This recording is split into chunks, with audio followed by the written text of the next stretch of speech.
demerit, a very remarkable demerit of the translation method is that it encourages literal translation. What does it do? It encourages literal translation. What do I mean by literal translation? Yes, do you know what does it mean? Literal translation? Exact according to the words. Exact, okay, exact translation, or say word for word translation. If you're translating each and every word the way it is used in English or in Hindi, then you are doing literal translation. Okay, so this translation method, if you're teaching English language through translation method, what are you doing? You are in a way encouraging literal translation. And literal translation, I tell you my dear students, can be very funny, very weird, because at times you are not required to do the literal translation. You are understand the soul of it, and just translate it into your own words without translating it literally. For example, this is very funny. A student might write, the question does not take birth. The question does not take birth. Instead of writing, the question does not arise. If suppose if I ask a student, ये तो सवाल ही पैदा नहीं होता. ये तो सवाल ही पैदा नहीं होता. What would you say? If he translates, because he is taught through translation method, he would say, the question does not take birth. It's very funny, very weird, isn't it? What should he say instead? He should say, the question doesn't arise. So the translation method encourages a close association between the foreign language and the mother tongue, which is responsible for many mistakes in the students' use of English.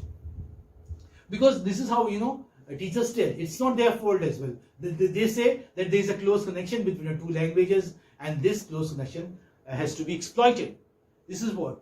And okay, at times it is okay, but at times it's not.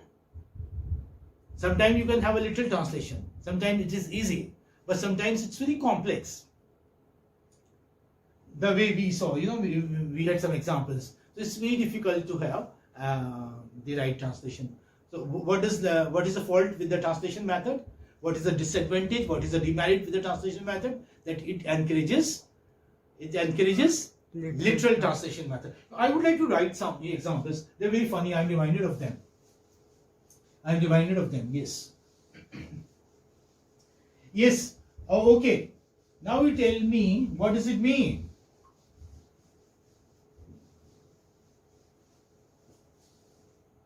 Now,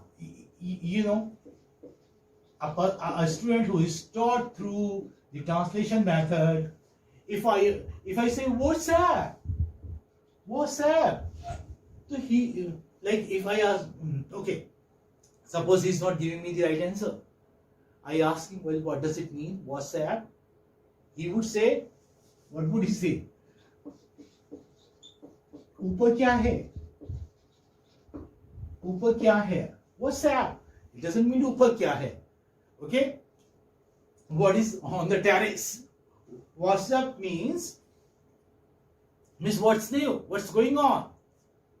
This is what it means. Or for example, a father would say to his son, you are the apple of my eye.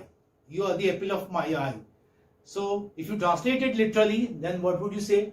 आप मेरी आँख के सेब हैं. आप मेरी आँख के सेब हैं. So funny, isn't it? Or say a man and woman would say, we broke up. Okay, we broke up. This means that they separated. But a literal translation of we broke up would be हम दोनों टूट गए. हम दोनों टूट गए. Isn't that funny? And a very funny would be like this is okay. How are you, sweetheart? How are you, sweetheart? Say a husband is asking his wife, or say a lady love is asking her lover, how are you, sweetheart? And if you translate it into Hindi literally, because translation method encourages literal translation. Then तुम कैसे हो मीठे दिल, तुम कैसे हो मीठे दिल. Isn't that funny? You also find funny. See, I see you smiling, okay, and some of you like hiding your faces. Yeah, it's funny. It's really funny. Or for example, because we are talking about lady love and say beloved and lover here, so two lovers might say to each other, let's go out for a date. Is it not? You often hear this. Let's just go out. Let's go out for a date. Let's go out for a date. In fact, the two of them, they want to spend time together. They want to have the privacy of theirs. They want to be together. That's why they say, let's go out for a date. And suppose you happen to translate it literally, then what will you say? हम एक खजूर के लिए बाहर चलते हैं. चलो हम एक खजूर के लिए बाहर चलते हैं. Okay? एक खजूर के लिए बाहर चलते हैं. This is very funny and very weird also, very nonsensical. Or say, when you are feeling dizzy, you say, my head is spinning. My head is spinning. So, if you are doing literal translation, then you would say, मेरा sir बुन रहा है, because spin also means bunna. मेरा sir बुन रहा है. This again very weird. Okay, because it's a literal translation. मेरा sir बुन रहा है. You should instead say, मेरा सर चक्कर खा रहा है, या मुझे चक्कर आ रहे हैं. Is it not? Or say, this is a very common expression. We often use it. He is left for good. He is left for good. Now this is the expression. This means that he is left forever. He is left forever. He is not to be seen again. He wouldn't come again. He is left for good. But if you happen to translate it literally, then this would be like, he is left for good. उसने अच्छे के लिए छोड़ दिया. उसने अच्छे के लिए छोड़ दिया.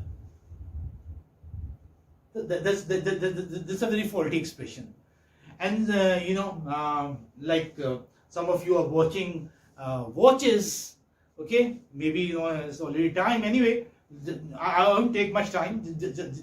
Just a little time. Okay, I would just wind it up very soon. Like, say, how goes the enemy? How goes the enemy is a phrase used for time. How goes the enemy means what's the time?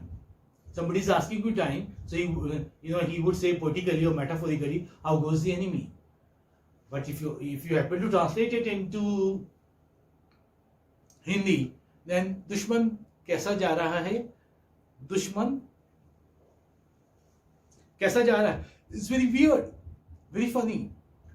Or suppose I don't know. Maybe since we have had a very long class, so I feel that you're feeling down. Are you feeling down? Hello, are you feeling down?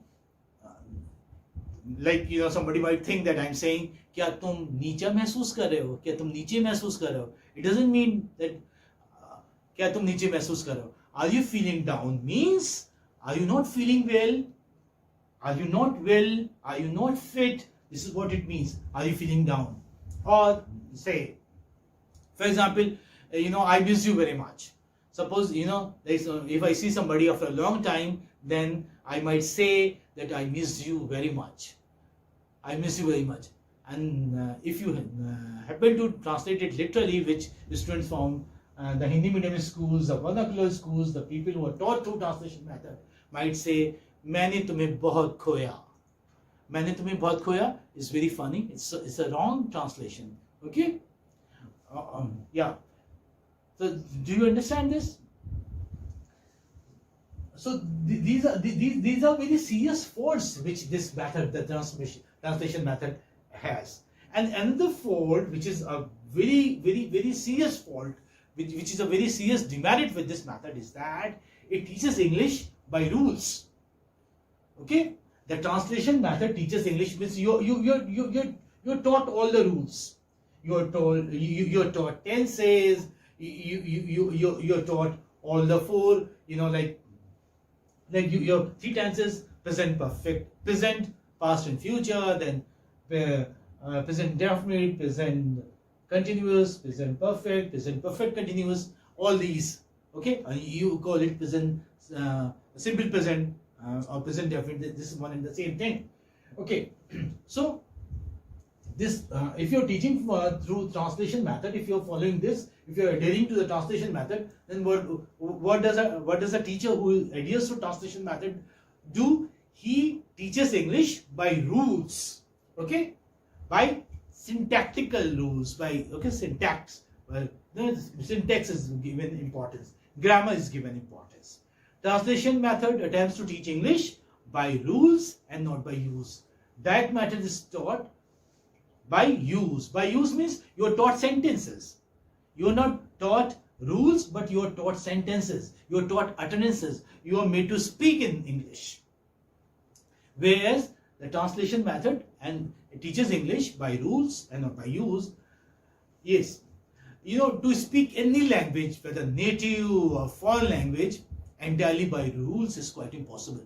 Like when we speak our mother tongue, do we think of the rules? No, we do not think of the rules.